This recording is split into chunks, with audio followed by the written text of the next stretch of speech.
Good morning. Welcome to Alchemy Attitude Artistry.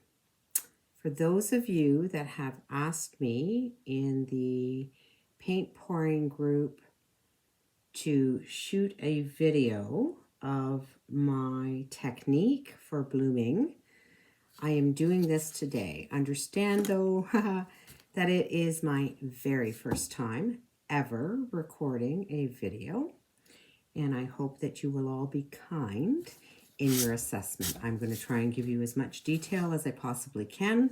I think I'm ready to go. I think I have everything all prepared. I am using a 10 by 20 canvas for today. My pillow paint is Glidden Premium Semi-Gloss White, and I also used some GAC 800 in that, and I also, because I found that it was a very thick puddle or pillow for me, for my technique, I actually have watered it down. So the ratio is 4 cups of the Glidden Premium Semi-Gloss White. I've used 1/3 cup of GAC 800, and I've also roughly used 1 cup of water as well. So I'm going to get ready and put my pillow down in a minute, but I thought I'd tell you about the colors that I'm using today. And most of my colors, I have to say, are always custom.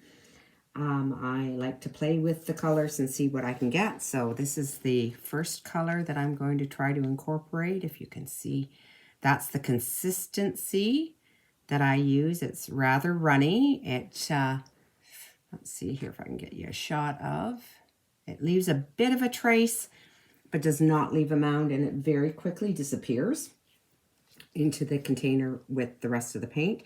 That is a mixture of Alizarin Crimson Permanent by Artist Loft. I have also added to it the Sangria by This Little Piggy. And I've put in a healthy dollop of the Venus by This Little Piggy as well. My next color is a color combination. It's almost a greeny, on the side of green, turquoise color. And that is a mixture of the Pebeo Iridescent Blue Green. It has probably about 2 or 3 drops of the Manganese Blue Hue. This is really powerful stuff. It really is a concentrated color, so I use very little of it, but probably about 3 or 4 drops of it to get the color that I want. And then it also has in there Pebeo Studios Iridescent Green Yellow as well. So that's those ones. Then I also have this is a turquoise blue by Pebeo. You can see, and I've added to it, I don't have a lot in here, I've added to it some of the This Little Piggy Sea Glass as well. I also have ready to go as well this really luscious blue color, if you can see that as well. And that has the Manganese Blue Hue by Golden, as well as This Little Piggy Indigo Waves into it. And the last color that I have is my gold, which is a lovely, lovely rich color as well. And that is Rust-Oleum Metallic Accents, which you can purchase at Home Depot, and makes a really great paint pouring. It's a really great paint pouring product. And thanks to Cy from Frosted Eye Candy, who found it in Canada and shared the information with the rest of us. So that's what I'm going to use today. I'm going to spread my pillow paint at this point, get it onto my canvas, and then, oh, and the very last one that I have as well is my cell activator, which is 4:1 of the Australian Floetrol to 1 part paint. And you'll see that it's very liquid as well. Looks kind of sticky today, so just give it a good stir. You see how it runs off the spoon there, or runs off the popsicle stick. Okay, so let's get started. That's the process for today, and hopefully you can all follow along and have some fun yourselves.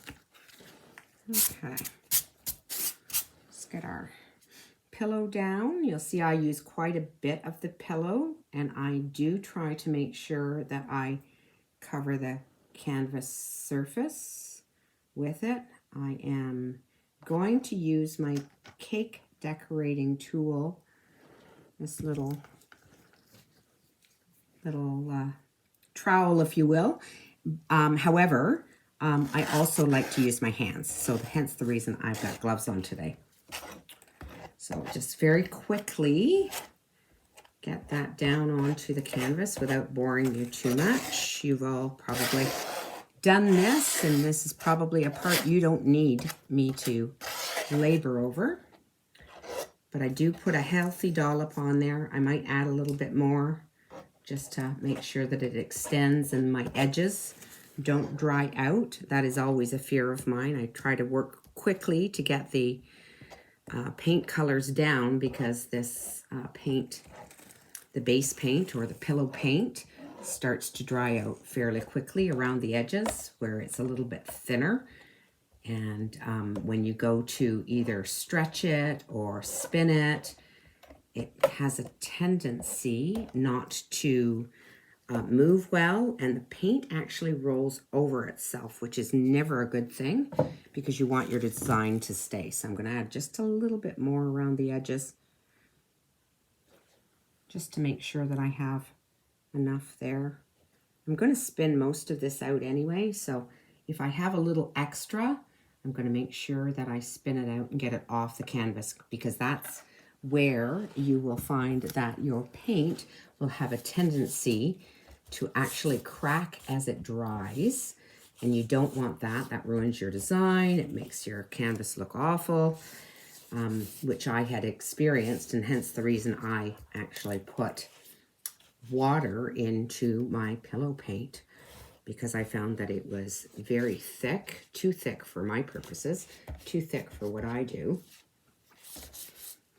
And I'm just nattering along here because I have no idea how to do a video, and I have no idea what I'm supposed to say or what I'm not supposed to say. So I just thought I'd have you sharing that with me at any rate. So there's my canvas completely covered. It's flooded, if you will. It's got a nice pillow base there. I've got a good amount of pillow down.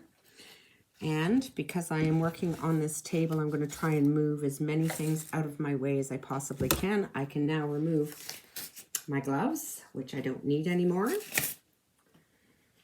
And let's start to layer our paints. So I like to go with my darker color first. However, today's lineup, I haven't decided how I'm going to do it. I usually do one, so that's my dark manganese color. So I'm going to put one kind of offset to the side here, put a healthy dollop down. Then maybe move on to my green. That's the green again. That really pretty kind of a blue-green turquoise color.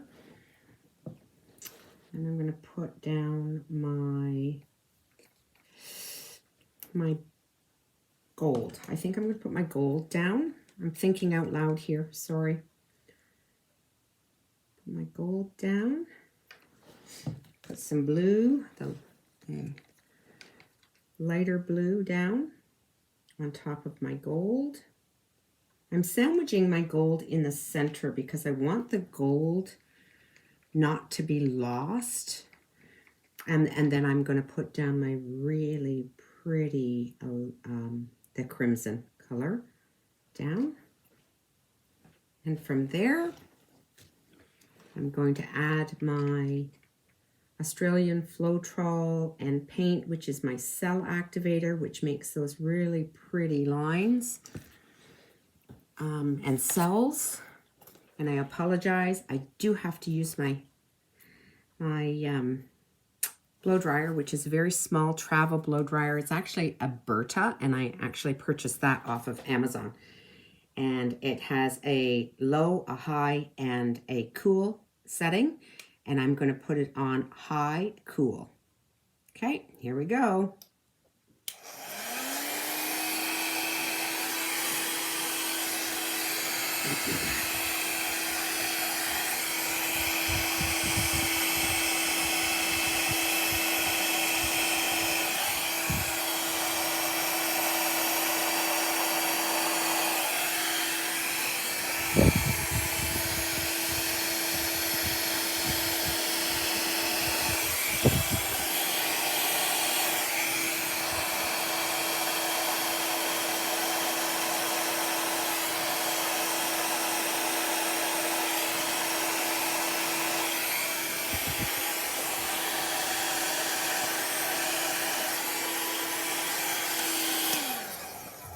So you see what I do when I'm blowing, I blow across the cell activator out to the petals to create. And what I'm doing there is I'm blowing the cell activator actually over top of itself onto the paint so that it actually spreads out and gives me a healthy amount of cells.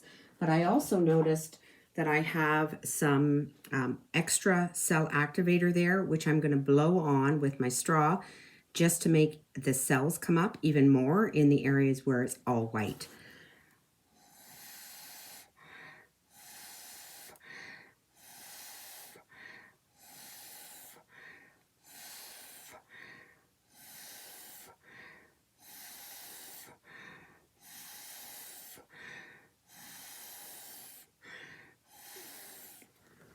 So what I do is I blow down onto the top of the cell activator, and then I pull the straw and my mouth back away so that there's a lighter blow at the very end.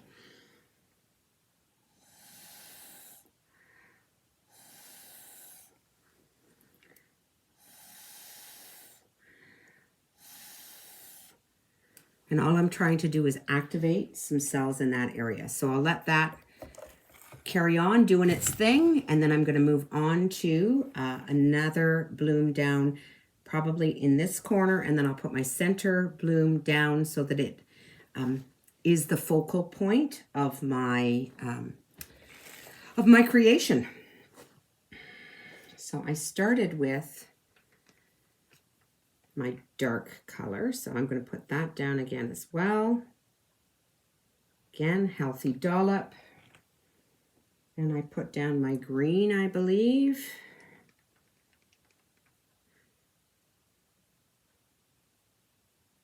Again, healthy dollop. My gold. And you'll notice in my last bloom that the gold didn't take over, which is exactly what I want. I don't want my gold to take over. I want it to be a highlight. I want it to be there and present, but I don't want it to take over. Unless you want yours to take over, that's entirely up to you. But for me, the idea of having the gold just actually strike out and be an accent is what I want. I just want it to kind of sparkle in the background. And the last layer of my really pretty crimson. And I noticed that I've got some air bubbles, so I'm just going to take my toothpick and I'm going to pop those. I know a lot of people torch to get rid of the bubbles, and I find my paints sit long enough that I don't have a whole lot of bubbles in them, and so just very quickly touching my toothpick to them, I can get rid of them. And then add my cell activator on top. Good healthy dollop again, because I want that cell activator to stretch out as much as possible across my bloom. Okay, here's the blow dryer again. Sorry, guys.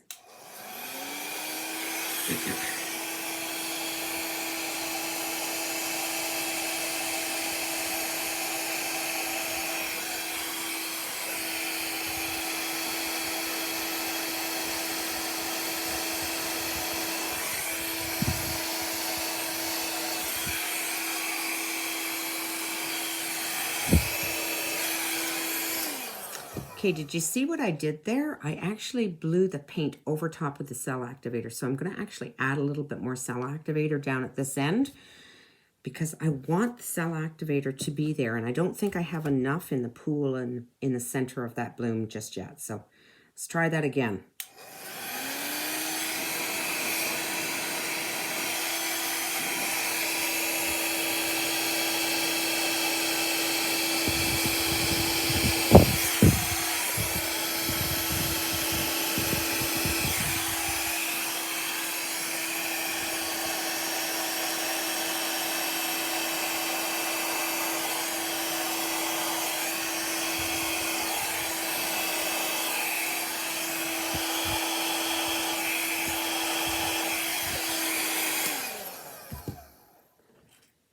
That was a terrible blowout. I'm so sorry.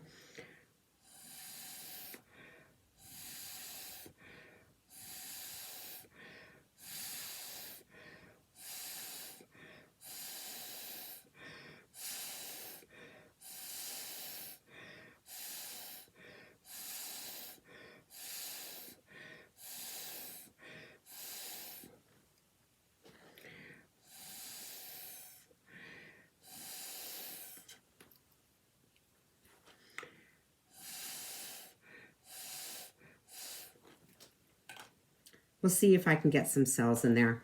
Sorry, guys. Okay, so third bloom going right into the center, and it's actually going to blow over the other two blooms. And the reason for that is I don't like the white from the pillow showing through my blooms. It makes kind of a stripy pattern, and it's not something that I'm attracted to. So I usually put in enough paint in my center bloom so that I can blow it over the other blooms.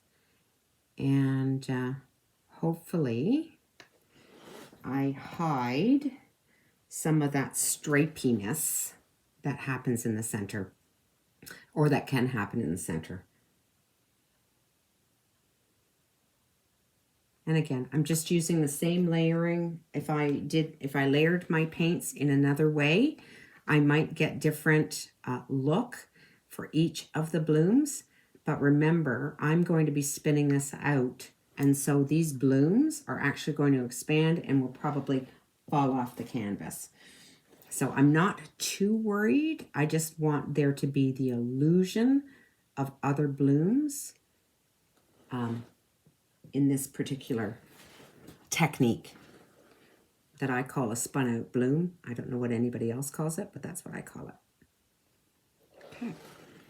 Cell activator's the last thing to go down. I'll just check and see if I've got some bubbles, which I do. I'll get rid of those.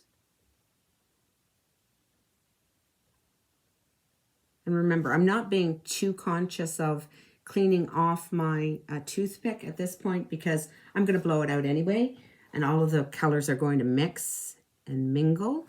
So I'm not too worried about that. Okay, one more time with the blow dryer on high and cool air.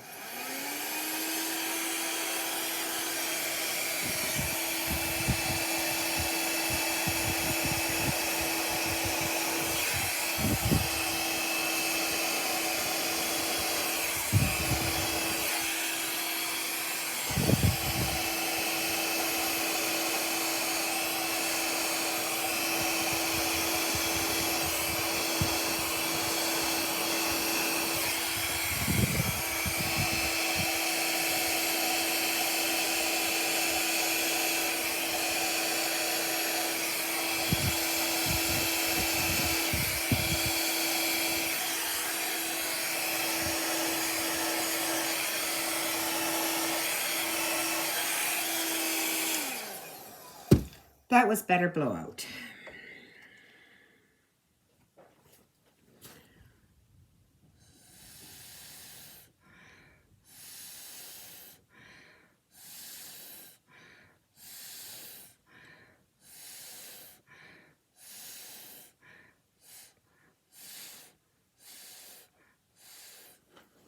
Okay. So now that I've got that, all I'm checking for is to see if any of my pillow paint is starting to dry out. I've got a couple of spots that are, so I'm just going to reapply my pillow along the edge because I want the paint to be able to flow off the sides. I see this one corner is looking kind of dry as well. I want to make sure that my paints are able to flow nicely over the edge. I check all of the corners as well. And remember, because I am going to be spinning this, I'm not too worried about my design on the corners because it's going to be spun out. So adding this little bit at the edge is not going to ruin my design because I'm going to spin it out. I have a lot of dry canvas here. It's got paint on it, but it's not very wet, and I want to encourage it to fly off my canvas. So I'm going to make sure that I have enough paint on the edges. There we go. And I think that's given me some good coverage. And now, oh, one more spot. One more spot. There we go. Okay, so let's spin.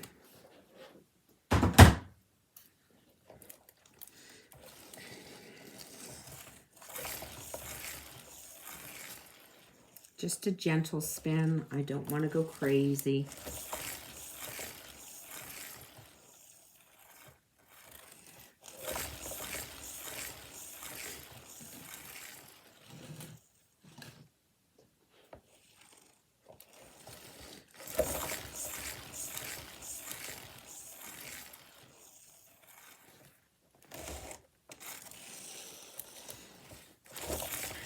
One more spin. And really all I'm trying to do is get my paint to expand on the canvas and get enough off so that it doesn't crack while it's drying. And that's some pretty good expansion. Now, I'm not crazy about that really bad blowout that I had here earlier. So I'm going to just do a little bit of embellishing, and I'm just taking my toothpick and I'm just going to give it a bit of a swirl just to give it some interest, because right now it's not very interesting. And just barely touching the actual canvas itself, because the tooth of the canvas will actually grab the toothpick and you'll make really wonky looking circles or swirls as I'm trying to do. So I just barely touching. Maybe one more here as well. There we go. So that gives it a little bit more interest now. It doesn't just look like a pink river. And I might do the same thing down here as well, although it's prettier than what was up there. I still don't like the pink river that I have going on here. So I'm just adding where I can. I also, I have a tendency to take my toothpick and I always clean it off. Unfortunately, I didn't think to get a napkin, so I'm using my fingers, but cleaning off my toothpick, and then I just drag some pieces out so that I have some interest in the area of the plainness of the negative space. And then this spot over here is bothering me too, so I'll just give it a bit of a swirl. I can pull out some of my petals as well to make them look a little bit more like petals. And see, this is the river that I was talking about, this white channel of my pillow paint.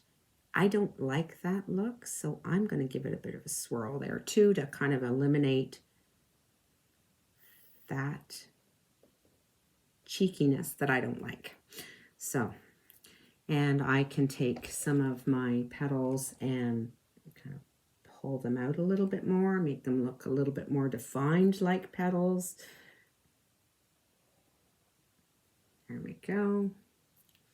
I can take these areas over here and kind of wave them, give them a bit of an embellishment. I can take my white paint and incorporate it into, give a bit of a swirl there as well. Pull that out a bit. Pull this out. I'm literally just playing now just to show you my technique, what I would do. I hope it's helpful. I hope it's beneficial to you. I really hope that you are enjoying paint pouring and getting lots and lots of practice in. This paint pouring, this medium is very much about practice. It's very much about what did I learn? How can I improve? What did I do right? What could I have done better? That's what really this is all about. So that is, I'm going to call it done. I'm going to try and pick it up to show you, just so that you can take a look at it. It does stick to my spinner sometimes because of the amount of paint that's there. And the other thing that I want to mention as well, there you go, that's done. Done, done, done. If you can see the cells that are in there. Okay, don't want to move it around too much. The other thing that you want to do as well before you say you're done is to check the depth of your paint. I just take my toothpick again, and I don't know if you can see it, but it's very, very, very little bit on the very end. It's just the tip. And so I know the center has just enough paint in there to dry properly. The other thing that I do as well is I don't want my paint to dry really quickly on top, but then underneath I end up with paint that is not dry, and as it tries to dry underneath, it actually cracks the top paint, which ruins your design. So what I do is, my house is rather warm and I don't want any direct heat blowing down on my canvas. So I actually tuck it away and I put a piece of foam core over top on 4 little plastic cups, just cups like this, and on all of the corners. And then the foam core keeps any direct airflow off of the top of the canvas, so that it does take a little longer to dry, but at least it dries, and it dries without any of that cracking. So I hope you found that helpful. Thank you so much for tuning in. This is Alchemy Attitude Artistry, and my name is Charmaine, and I look forward to seeing you in our pouring group very soon. Thanks so much. Take care. Bye now.